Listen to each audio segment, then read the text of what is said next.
Hey everybody. Hey. I'm not going to stay on too long this morning. I'm running a little behind schedule.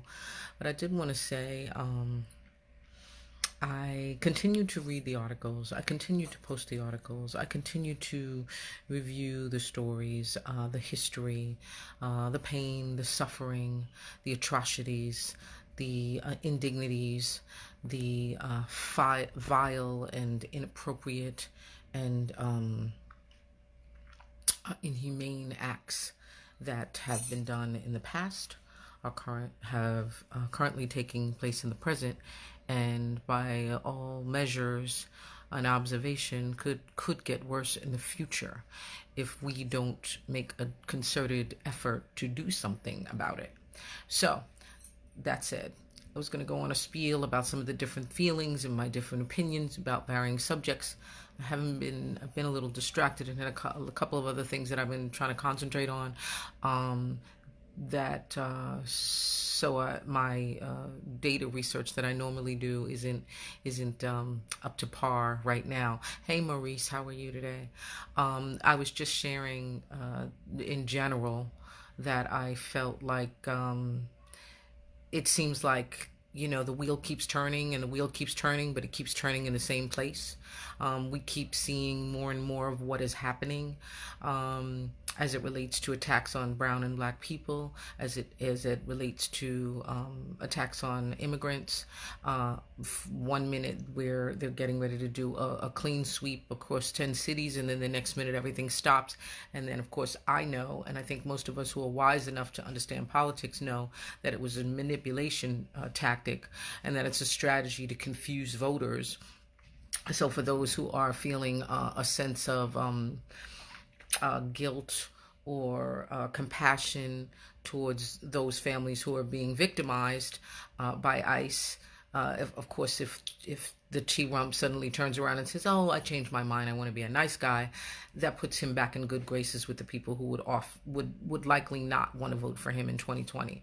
And I think that the same applies to Maurice. And I told you, don't be so quick to jump on the bandwagon as it relates to us going to war immediately with Iran, because my instincts were telling me that it was all premature and that there wasn't enough to justify it. The only thing that is immature is the T-Rump, and of course he spews out a lot of BS and makes a lot of idle threats, some of which he has come through with, some of which he is not.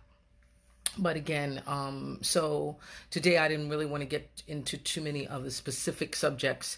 I just felt it was important to reiterate some of the things that I have been posting. So bear with me. I'm going to go through. Hey, cuz, how are you? I'm coming to Bermuda. I'm coming, but I'm trying to go someplace else first.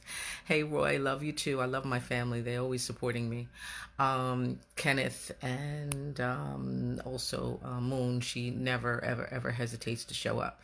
But anyway, so just bear with me for a minute, because this for me is a very emotional thing, in the sense that it just never ends. It just never stops. It's just a constant. Since that man stepped into power, every single day that we have opened up the news, we have seen nothing but horror coming in our direction. And there's a lot of stuff that has been talked about, and I've shared some of which in my CMTY feed, as well as some conversations that have been done through our community talk radio. But I behoove everybody to really take some time to just peel back the layers on that, because we are in frightening times. We are in times that are proven that those in power are indifferent to our struggles, in our pain, our suffering, the past and the present. They're indifferent to death. They're indifferent to poverty. They're indifferent to sharing wealth. They're indifferent to compassion for humans, for human beings, for women, for struggles, for pain. I mean, any group of people that would actually say, "I don't feel bad for you if you get raped. I'll send you to jail if you consider not carrying that child to full term," there's something lost in their spirit.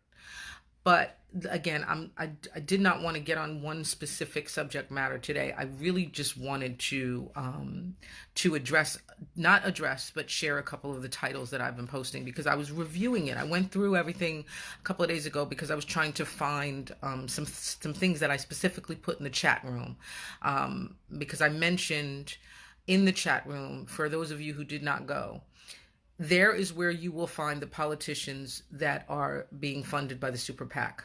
There is where you will find all the politicians, Democrats or Republicans, that are currently getting cuts, whether it be as it relates to educational, private educational programs, the private prison system, private corporations. That's where you will find those links. You will also find links there as to corporations, those corporations that mean us harm, that have no a well intent for us, and or who have been funding the T-Rump agenda. So if you guys are, everyone keeps asking me, what do we do to make change? What do we do to make change? What are the solutions? The most obvious solution historically has been for us to all come together and speak up. But the second, clearly now the first most obvious solution, is for us to pull our resources, divest, pull away, take your money from every and any entity that means to do you harm.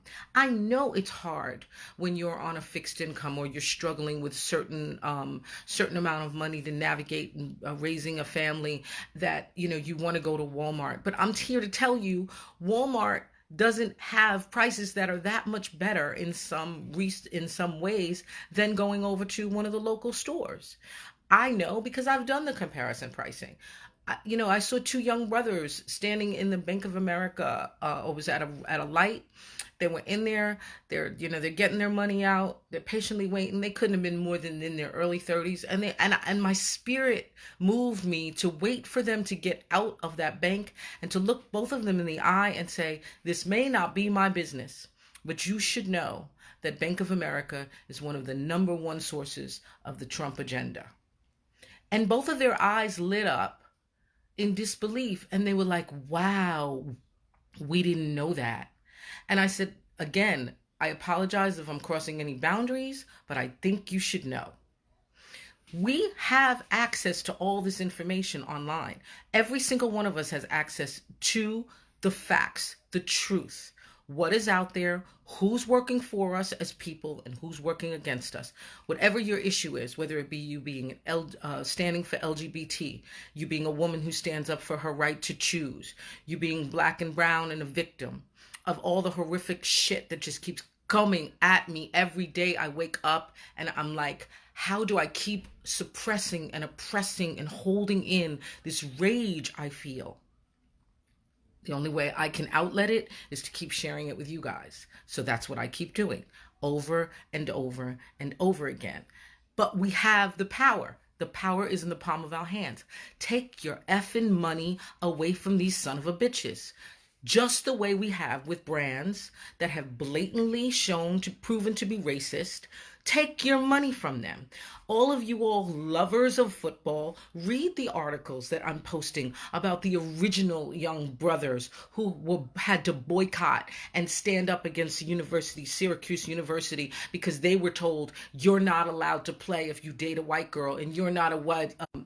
or you're not allowed, sorry about that, you guys, if you're not allowed to play if you're too brown, or you take Ivy League classes, or you speak up in opposition of something. I mean, we're back in the dark ages, for God's sakes. This shit is happening right now in 2019. And I'm dumbfounded that somehow a third of us believe that it's going to go away, that it's just going to vanish somehow, that it's just going to disappear, that somehow this guy is just going to magically disappear in 2020 when he's got billions and trillions of dollars backing him in some instances to keep him in office. And then when you look at the fact that we are all, as a party, the opposition, the Democrats, and not that everybody's a saint in the Democratic Party, but that we're trying to push back and that we're all divided, it's a terrifying thought of what could happen in another 4 years, considering what has already been done to date. So I plead with everybody, start doing your homework, read these links, go online, understand who it is that you should be alliancing with, where you should be spending your money. I don't care whether it's on a friggin' baseball cap, a friggin' pair of sneakers, flip-flops, your food, your clothing, whatever it is. Spend your money where it is being invested in you and your children and your children's future. And pull it from any son of a bitches out here who mean to do you harm.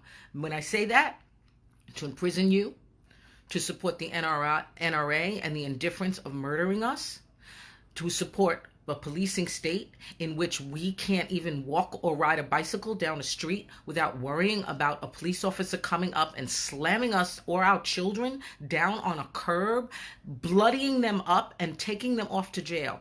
I just saw a video yesterday of a 9-year-old, for God's sakes, who was afraid of the police and started to run and them handcuffing that child. Ironically enough, her mother was a black police officer.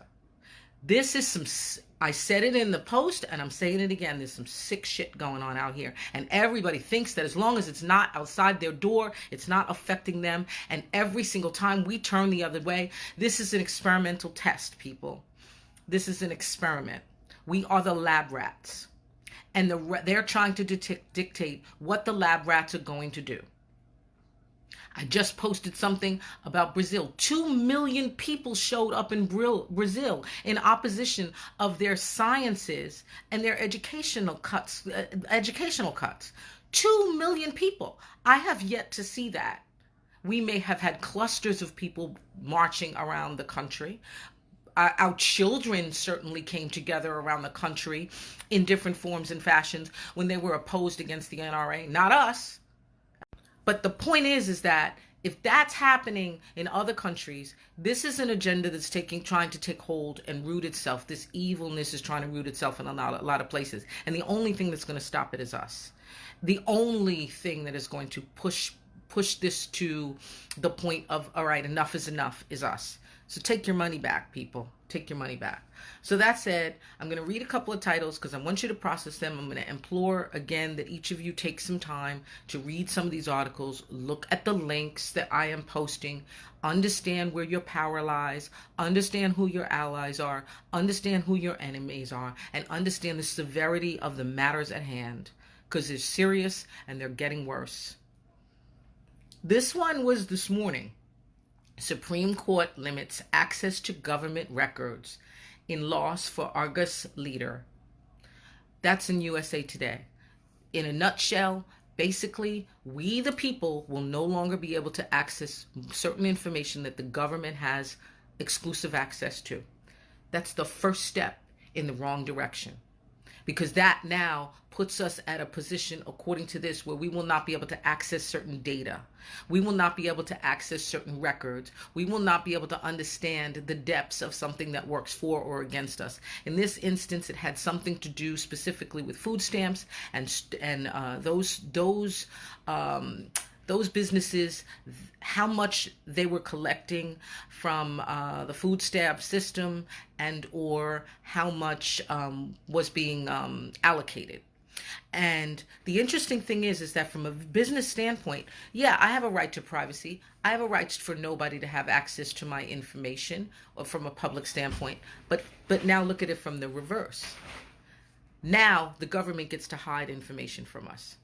So sometimes what we think is good for us as individuals is bad for us as a whole. And I think that's what we forget as Americans. We're so caught on the I. We're so caught on the me, myself, and I. As long as I'm surviving, as long as I'm thriving. But what we don't realize is that we cannot survive if we're not functioning collectively. That's just today.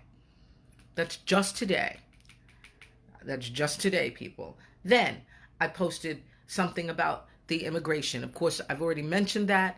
1 minute he's getting ready to do a clean sweep through 10 cities. Next minute he decides, lo and behold, I feel like having a conscience today. I'm not going to do a clean sweep today. But in the meantime, ICE continues to do what they continue to do, which is literally rip families apart, go into someone's job, take a father or a mother or both away, and leave that child at school to be picked up by the foster care system and put aimlessly randomly into a stranger's home, and that child maybe never see their parents again. That's the kind of stuff that's happening. People are being abducted off the streets by your government. Okay, so keep that in mind. I just, again, I'm wondering if we're just so inundated and we're so overwhelmed that we're not really processing the reality of what's happening, because it's not happening directly to us. And again, this whole idea of cognitive dissonance and the idea of what Dr. Cleo was talking about with us being in a trance. We're all in a trance of this idea that as long as we play nice in the sandbox, we keep our heads down, we don't ruffle any feathers, we don't raise too much hell, we don't get too involved, we stay in a corner, they won't notice us. Well, I may blend in, but I don't really give a damn about whether or not I blend in. The fact is that I am in complete opposition of what's going on out here. But there are many of us out here, period, that will never blend in. And we're targets. We're moving targets. We're standing targets. Breathing while black, walking while black, talking while black. Okay? And the same goes for women. And the same goes for gay and lesbians. It's the same thing all the way around. We're moving targets. Okay? And it may not be you personally. I may blend in, but that doesn't mean that 5, 10, 15, 20, 100 people around me that are my blood and my family and my friends don't. And I want to protect their interests, not to mention my children and my children's children. So that's why I say and I do what I do. Police handcuff 9-year-old, leaning on car because he ran. He was leaning on the car, and because he ran from the police, they snatched him up, they manhandled him, and they handcuffed him. And his mother was a police officer. So needless to say, that's a quite interesting turn of events, right? No, it's what it is. It's what's happening every day out here. But unless somebody videotapes it, we don't get a chance to know the truth about it. Okay? Again, ICE raids to deport migrant families. 10 cities were in threat on Sunday. This particular man was riding his bicycle. He was riding his bicycle. They stopped him and asked him, young brother, who, by the way, lost his license. Who knows why, but he lost his license. So he's abiding by the law and riding his bicycle to work. And the police officer pulls him over and says, "We want your ID." And he says, "Why do you want my ID?" And the man gets arrested. That's what's going on in the United States of America. While we talk about reparations, what we're not taking into consideration is that they can give us all the reparations they want for the past, but who's going to repair what's to come in the future? And one Max, a very wise gentleman from Abolitionist Radio who has been fighting an illness, said something very wise. Be careful when you ask for those reparations, because once you have received them, you can never go back and ask for more. So does that leave the door open so that if they want to continue to do the things that they're doing, we fall prey with no recourse? So if we're going to ask for reparations, we better make sure that what's put in writing and what's written into the law of this land and what's put in our financial security covers hundreds of generations to come. Otherwise, we're sitting ducks. Just keeping it real. This was the one, of course, about the Brazilians, 2 million plus, marching because they're trying to cut their education and sciences. This is something, of course, that I feel in complete opposition about. But, that's happening here and has been happening here in our country, and we're not talking about that either. Elena Kagan, she became the latest liberal justice to sound the alarm on a precedence. And that precedence was kind of interesting because it was about this idea of property. And if the government wants to come in and take over, or corporate interest wants to come in and take over your property, they have the right to do so, but they've changed the law in such a way that it implies you cannot file the lawsuit until after it's actually been taken from you. Think about that. They're stripping away your rights as citizens. They're stripping it away. I don't care how much money you have in the bank. You can have your home taken away if a corporation comes in and says, "I like it. I want it. I want that space right there." It could be worth $2 million. But if they want to come in and say, you'll have recourse, no problem. You'll have some recourse. But you're going to have to wait until after they've taken it. Then you can go and you can sue. Yeah, that's the kind of stuff that's going on behind your backs right now while we sleep. While we sleep. Why? Because right now the Supreme Court leans to conservative. And because we no longer are allowing ourselves, we're no longer supporting a more liberal and or right agenda, or I should say left agenda, and we're playing quiet in the sandbox. And because we're thinking that our Congress is going to be able to fight those battles for us, and we're not showing up at the White House doors, pounding that shit down and saying, this doesn't work for us, and making sure that the Supreme Court justice understands that we're going to hold them accountable, even if we have to change the laws to make sure that they do their job the right way. They're going to do it the way they want to. And they're going to align themselves with the party that best suits them. And that was, by the forefathers, never intended to begin with. They never wanted us to have an imbalanced Supreme Court justice. So maybe that's where we need to start also. Because they have all the power. Right now, they have all the power. And we're not doing anything different about it, are we? Or at least that's what it seems. Ilhan Omar is out there. AOC is out there. Ocasio-Cortez is out there. These young people are kicking ass. They're kicking ass for us. What are we doing? What are we doing for us? That remains my question. That is where I struggle every day. I see the movements. I see the clusters. I see the efforts. I certainly see some flexing. There's certainly some flexing, but we're just under this assumption that somehow we have it's an ace in the hole for 2020, and that everything that's happening right now is just going to manifest itself into I don't know, flowers, sunshine, and butterflies, and it's going to just disappear one day because the shift of the pendulum changes over time. And I hear these stupid arguments about, well, this is history, and this is human beings, and this is mankind, and this is just what happens. Okay, I'm intelligent enough to understand that historically human beings have been screwing each other over since the beginning of the time. But also within that history are the people who have pushed up and fought back and stood for their rights and and resisted the pendulum going, or in fact pushed the pendulum in the other direction.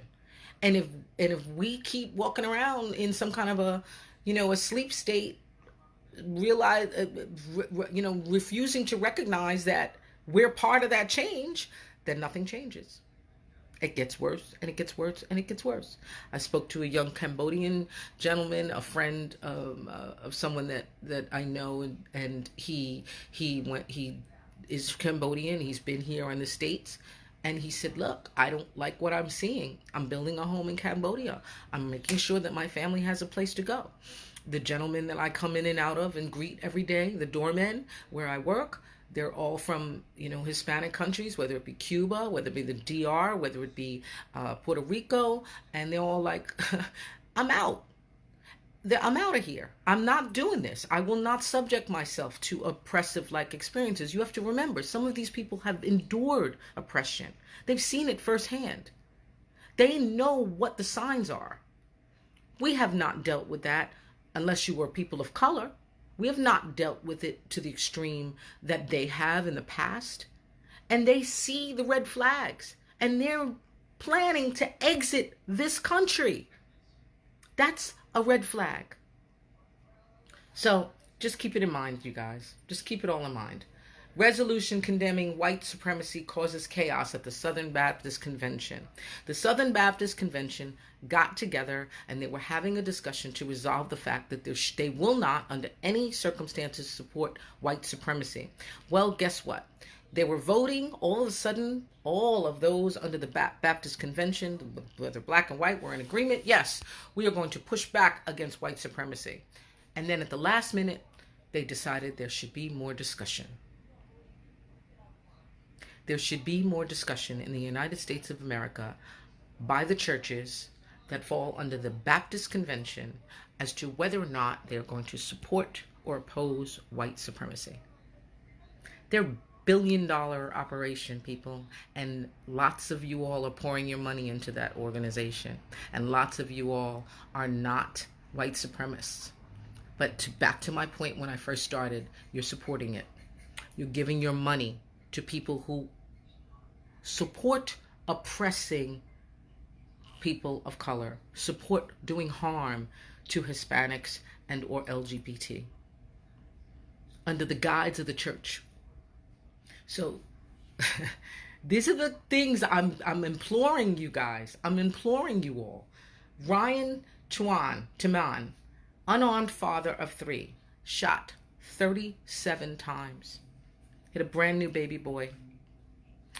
And I can't recall all the details, but what I do remember specifically was that after he was shot, because he was in the car and there was an incident and evidently he inched the car, the police officers decided to spray the bullets into the car. But what made it worse is that son of a bitch, one of them bastards, went back to his car, pulled out his shotgun, went back over to the car after there were already 30 plus bullets in this young man, this father who planned on going home to his children or child, and opened fired with a shotgun. That young man was unrecognizable when it was all over. United States of America, 2019.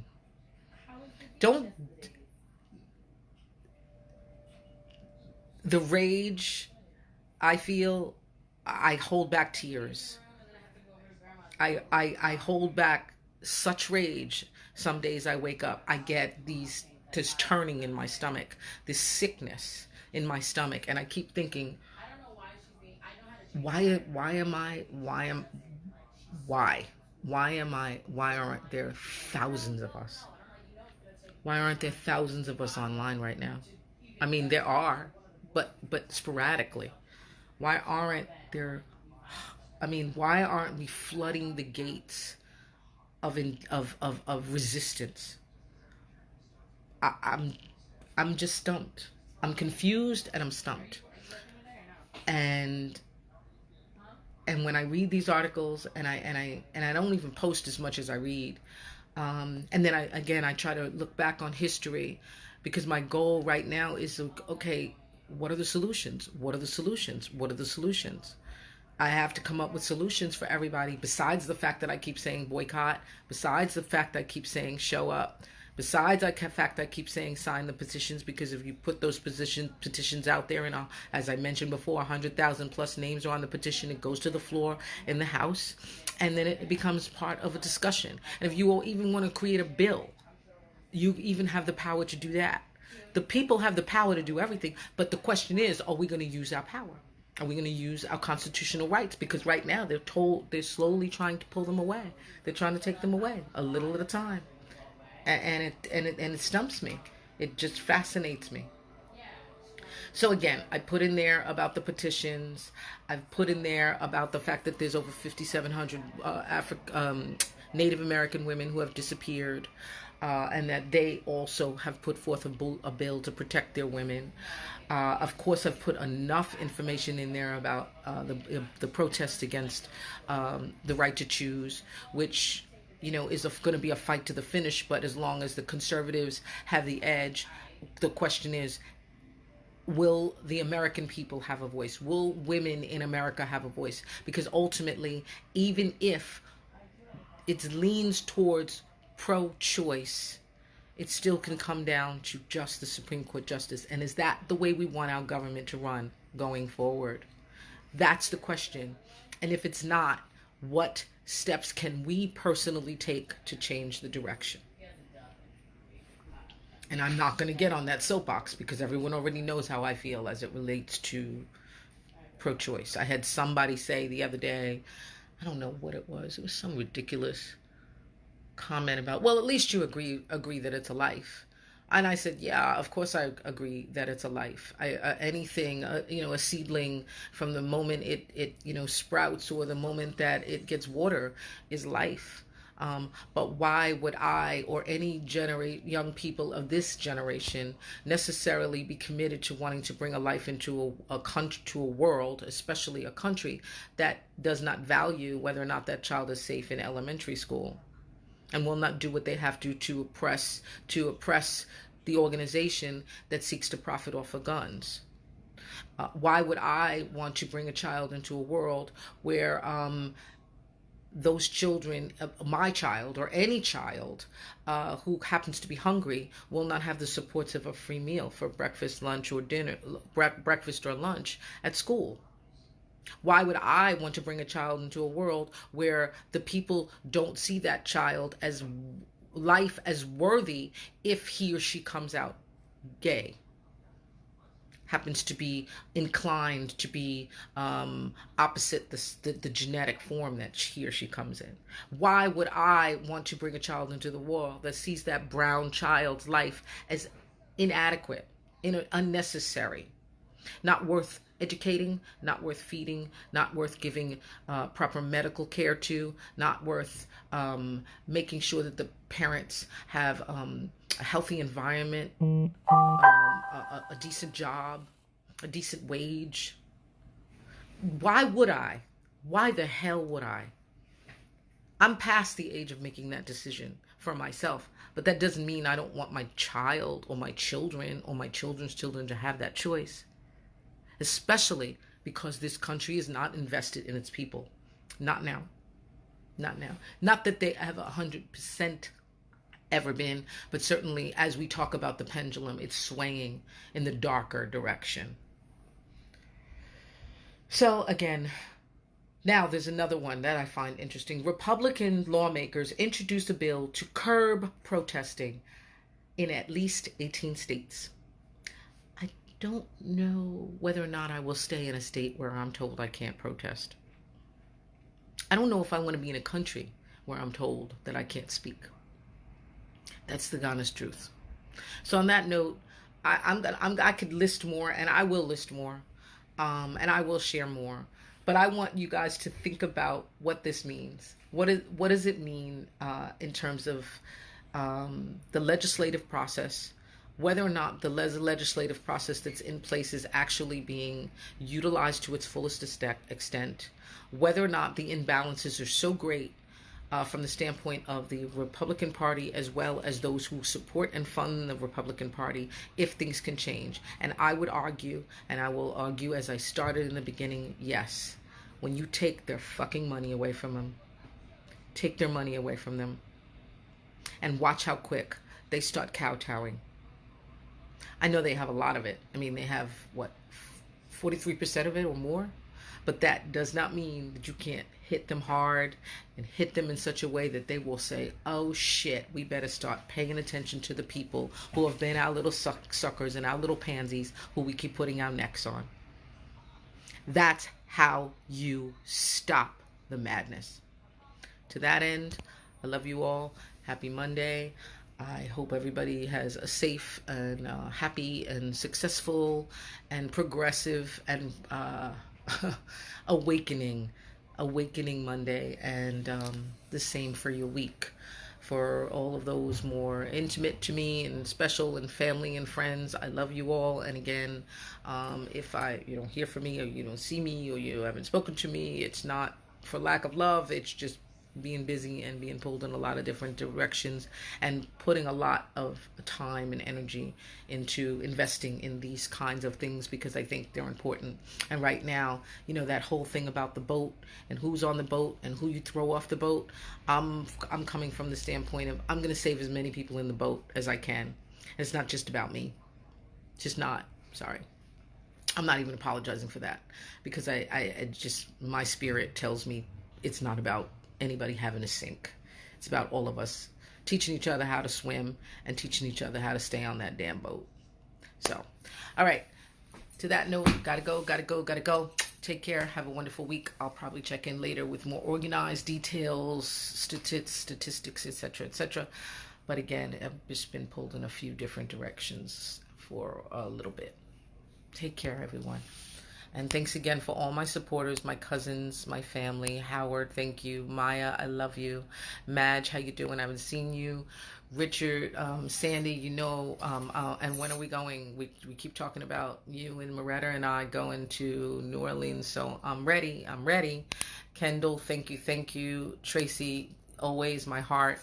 Rich Reed, your daughter's beautiful. Thanks again. Jay, of course, my cousin and her beautiful children. I love you as well.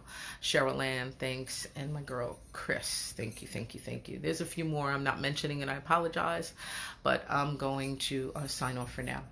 Have a really, really, really great week. Peace.